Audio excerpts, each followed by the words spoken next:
So there's a really interesting link between chronic pain or chronic health issues, emotional embodiment, and what some might say could be our fundamental identity as consciousness or awareness. So, first, beginning with chronic pain or chronic health issues, um, from the work of Dr. John Sarno and his mind body medicine approach, there is this idea that a lot of chronic pain or health issues are actually caused by nervous system dysregulation that arises because one or more repressed emotions is threatening to arrive to the surface of consciousness. Or maybe has already become somewhat aware, but it's threatening for the nervous system for that emotion to be more fully felt.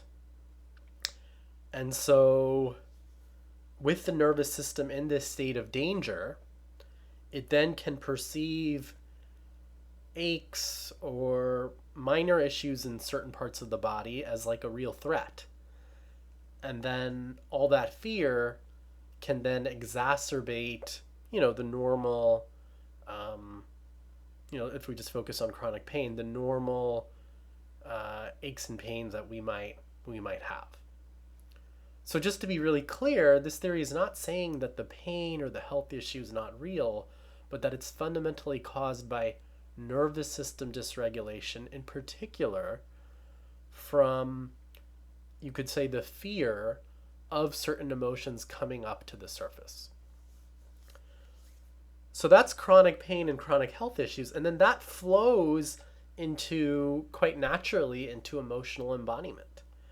If we're able to embody our emotions, in particular, I think Raja Selvam's ISP approach is really strong at this.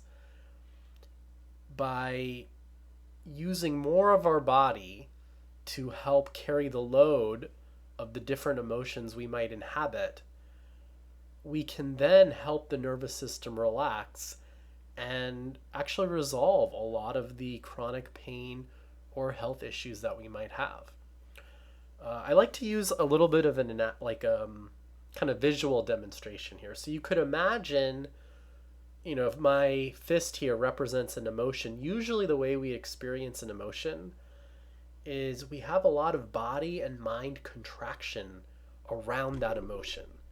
And so we're kind of feeling the emotion, but we're feeling a lot of tension. We're having a lot of thoughts about it. When most people say they're feeling their feelings, this is what they're talking about. What this emotional embodiment work does, partly through encouraging the emotion to be inhabited in more of the body, is it helps release this body and mind tension. And then, say it's like anger or sadness or whatever the emotion might be, it can just be fully felt in the body. And this experience is very different than how we normally feel emotions. It's much more three-dimensional. It involves parts of our body like our back and our legs that we normally wouldn't associate with emotional embodiment. And the feeling itself, just as you can see in this visual representation, it's less of a problem. There's nothing, there isn't that tension that we often associate with difficult feelings. So when we've done some emotional embodiment work, it kind of takes us to this third part, which is what some people say is our identity as awareness or consciousness, because it becomes clear through multiple rounds of emotional embodiment that there's this emotion here. Maybe it's anger, maybe it's hurt, maybe it's, it could be fear or shame. When we're with our emotion in this more open way,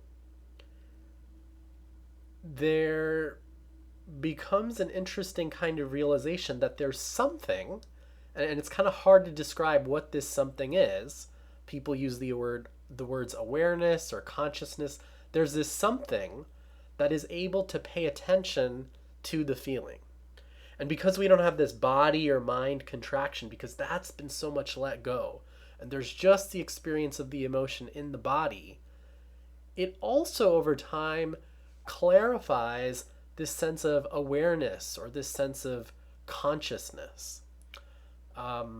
These days, mindfulness is really popular.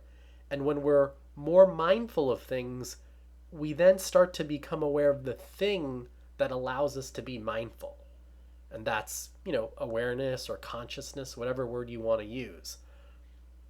But that's the thing that allows us to notice our emotions.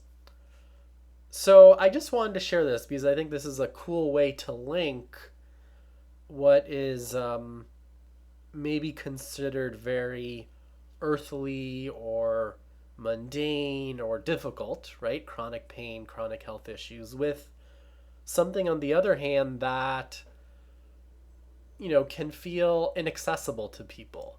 And, for those that maybe are drawn to, say, a spiritual path or tradition, can feel kind of esoteric or maybe require some sort of belief system. This really doesn't. It's very much a felt sense experience. And it really shows how even though we draw these different divisions between, the body and spirit, or the mind and the body, that really these divisions are somewhat divisions of convenience. They're not ultimately true the more deeply we explore.